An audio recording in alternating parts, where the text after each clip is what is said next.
Hello, welcome to FanPark Live. I'm Terry Flewis from the Football Terrace. I'm back in the hot seat, joined by Chris today. How's it going, mate? Not too bad, man. This is the first time we've done a show together, so I've been looking forward to this one for a while. Yeah, me too, 100%. Obviously joined for the Arsenal versus Southampton game. The Gunners currently leading 2-1 after going a goal behind. We're going to review that with you right now. Of course, we're going to use the OneFootball app to do that. So before we continue, please get that app downloaded. All the information for that is in the description below. To get that done for us right now. And also, whatever platform you're watching on, smash that like button and let's hit that share button as well. Phone calls that will be taken at halftime on 0203 606 0315 as well. So get your calls in to us. But Chris, that performance, I mean, we saw a game of two halves yesterday between the two Manchester clubs. That was a game where there was two halves within the first half. I mean, Arsenal started poorly and they came on really strong. Yeah. I mean, Southampton have got more to fight for in this game than Arsenal do. At this point, it's just more. I'm not going to call it a training ground session for us. It's more of an opportunity for key players to rest and for some players like Reece Nelson to make an impression. Kolasinac, Chambers to Welbeck, Aubameyang obviously getting minutes in the Premier League that he can't get in Europe. And the start, I think, was more so shaky in terms of our defence. I mean, the mistake that we made was outrageous. Just I don't want to be too harsh in a sense of saying that's something that I see regularly from Mustafi and Cech. Cech has been a lesser version of the Cech that we've known over the years. This season, I mean, there was that mistake against Swansea. I'm pretty sure it was Swansea when he miskicked it. Yeah. Mustafi has made a few errors during this season as well. But even prior to the goal, I mean, Tadic got in behind on a couple of occasions. Ward-Prowse had an opportunity to put Southampton up early on as well too.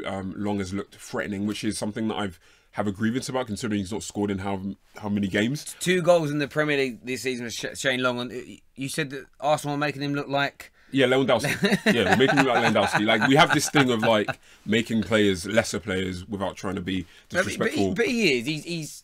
He plays in the Premier League, but he's not a prolific goal scorer. He'd have more than 2 goals this season if he was. Take our first call of the day. Hello, welcome to FanPark Live. What's your name? Yash. Yash, hello, mate. How are you? I'm good. How are you? Yeah, I'm very well, thank you. What was your thoughts on Arsenal's first half display? You happy? I think it was a bit disappointing. It was more like too many halves in the first half, The first 25 minutes, there was no real shape. I think whenever he rotates the squad, he tries to do too many things at once. So he's trying to have fluidity in those front 3 attacking midfielders. He's trying to put Welbeck to make 2 strikers up front and have Kolasinac as a left wing back. Nothing was working. And you could see that we had no attempts on goal or anything. And then when he kept a solid shape, that first goal came through, that second goal came through because you could see where the players needed to pass to. Well, you picked up, didn't you, Chris? You were saying that at one point Danny Welbeck was deeper than... Yeah, I mean, there was a point where... Listen, for me, especially coming from a coaching background, coming from the background as a football analyst, there's certain things that I feel like if you try to play a certain way, there's certain principles that you have to maintain. A big one for me is depth and width. So City are a great example of that. If they play their fullbacks inside, Sterling and Sane is going to hug the pitch. With Arsenal earlier on today, there's a point where I'm seeing Bellerin very narrow. I'm seeing, not El Neni, I think it was Iwobi as the wider player. Bellerin was further up than Iwobi. There was a point where I saw, I think during that same phase, Welbeck was in a deeper central position than El Neni. And I'm like, well, if we're playing a double pivot of El Neni and Xhaka, why is our left forward in that position? Why is Aubameyang our most dangerous forward far out on the left on the other side, who's occupying the 3 centre-backs on Southampton side? Like, what are you trying to achieve? Where are we getting our depth in terms of stretching the pitch and making it long and then pulling the Southampton lines apart? Where are we getting our width in terms of making it as wide as possible and creating channels for us to pass into? Things like that. I understand. Exactly. Yeah. No, because, you go on, carry on, yes? I remember thinking back to midweek when Bellerin was playing, we was getting loads of crosses in from the flanks because we wasn't being pressed on the sides. As soon as it's kickoff, you can see they're all coming narrow on our wide players. Bellerin's not getting any crosses in. Kolasinac wasn't getting any crosses in.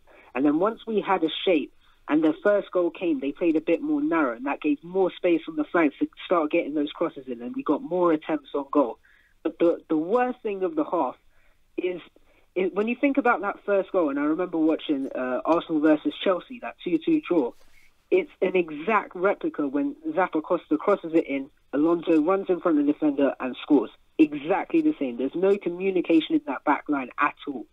Yeah, it's an interesting one for me, the mistake, because someone who played in defence, for me, unless I hear my goalkeeper call for the ball, then I would always go for it. So I think, maybe the element of blame, but for me, Mustafi, he shouldn't be anticipating the goalkeeper coming out. He should be making the move, which he went to do, and then he stopped, and then he blames the goalkeeper for not calling. Well, unless Czech says, I don't know what Czech would shout. He'd probably say keeper, like the universal keepers. If he says, if Czech has shouted that and we haven't heard that, then then you can't blame Mustafi. But it didn't look like he had done. So the mistake was poor. But look, from a neutral looking at this game, I agree with both of you. Things looked a bit of a mess in the beginning. You couldn't create anything. You weren't stringing passes together well.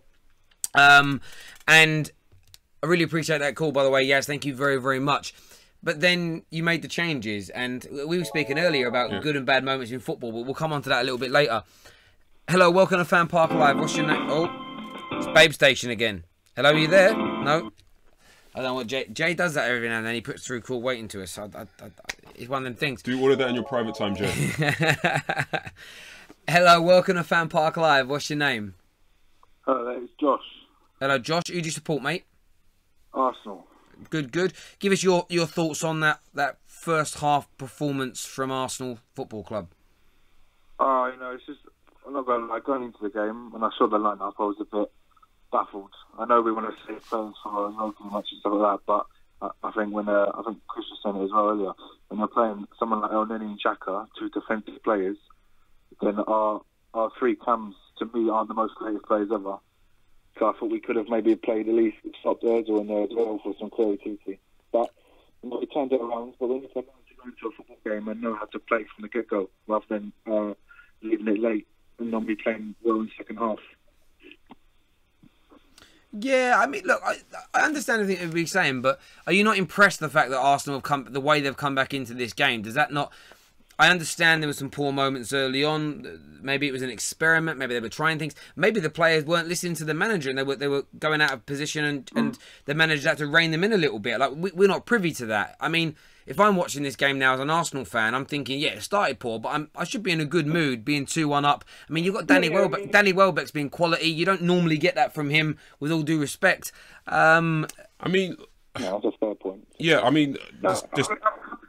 There's two things I want to pick up on what you said there. The first thing in terms of like the lineup for me, we know that we've got a European leg in Moscow, which is going to be an issue. So you want to rest key players that you're intending to start: your Ramses, your Wilsheres, your Ozils. Mkhitaryan's injured, so obviously he's out. Lacazette, he's coming back towards full fitness. So you don't want to start him in this game as well. And again, Aubameyang is here. You can only play in the Prem. You have to start him.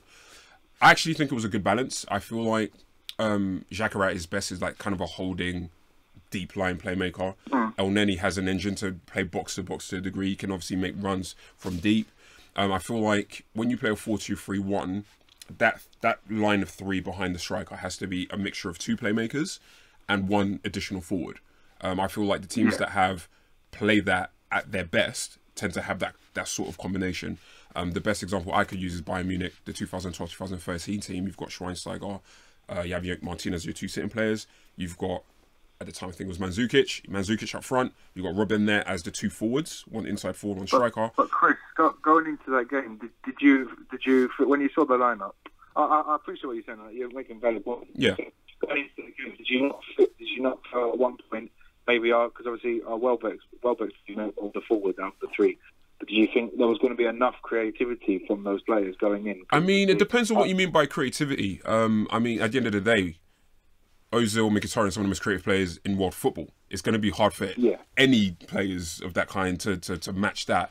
I feel at the end of the day, though, Iwobi, he's been really on and off for a couple of seasons now. He started last season really, really well. He's kind of just tailed off since the back end of last season into this season.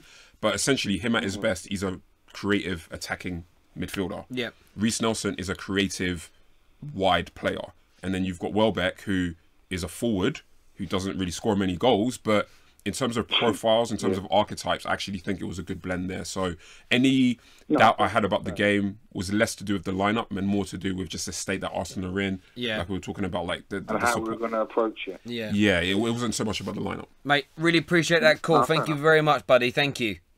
No worries. Take care, mate. Take it easy. We're going to go through the OneFootball app now, just before the start of the second half. Make sure you get that downloaded. All the information is in the description below. Currently, Pierre-Emerick Aubameyang being voted man of the match. That's a bit harsh, I think.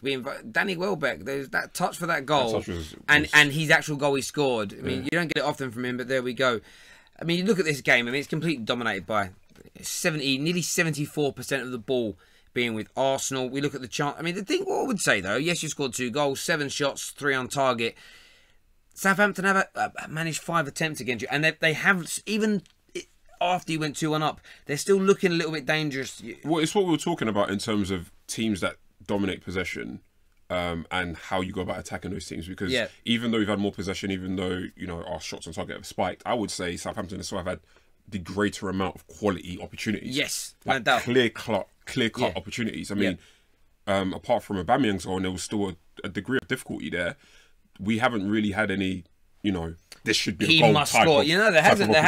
Southampton have had like 2 or 3. But that's because when they're attacking you, they're able to have 2 or 3 men run at the 3 to 4 defenders remaining, because Arsenal are being given so much of the ball, it's encouraging them to come forward to try and catch them with a counter punch. And we've seen that tactic work massively in the week for Liverpool. Yeah. Like, people have this fallacy that Liverpool just attacked Man City. They didn't. They let City have the ball and they counter-attack them. It's what Southampton have done well. They just haven't finished their chance. They've counter-attacked very, very well today, and that's probably what Shane Long's best at. It's a combination of things as well. Like, at the end of the day, it's like I feel like Southampton's approach has been the right one. It's worked to a degree, but then you also have got to factor in the quality of the players involved.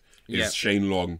It's the whole, okay, well, is your striker better than your defender? Is he better at scoring goals than your defender is at preventing them?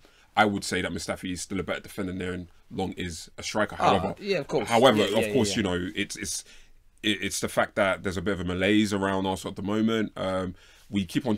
I feel like we keep on chopping and changing our backline a lot. Yep. I don't feel we've had a settled backline throughout the season. Obviously, we know that Koscielny, when he is available, he starts. But we've went from playing 3 at the back to now playing the back 4 again. I think there's a mental state within it as well. I think when players go up against Arsenal, there's this. They're a bit of a wounded animal. Let's have a go at them. They're not scary as maybe they once were, and that encourage. I remember watching my team, Man United, under Moyes and LVG. I was like, teams actually come and have a go at us now. Under Fergie, everybody was too scared to. Yeah. And there's that mentality shift, which Arsenal are not a scary team to play anymore for a lot of people. People don't get as nervous about, which is, I suppose, is goes to the territory with the way you've been performing and playing massively. But look, we're going to go and watch the second half, because that has probably already just begun.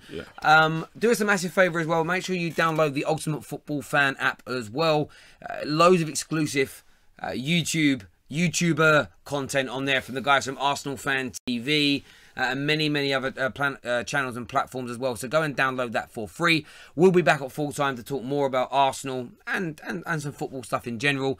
Smash that like button. Leave all your comments below. Take care. God bless. And we'll see you all in a little while. 45.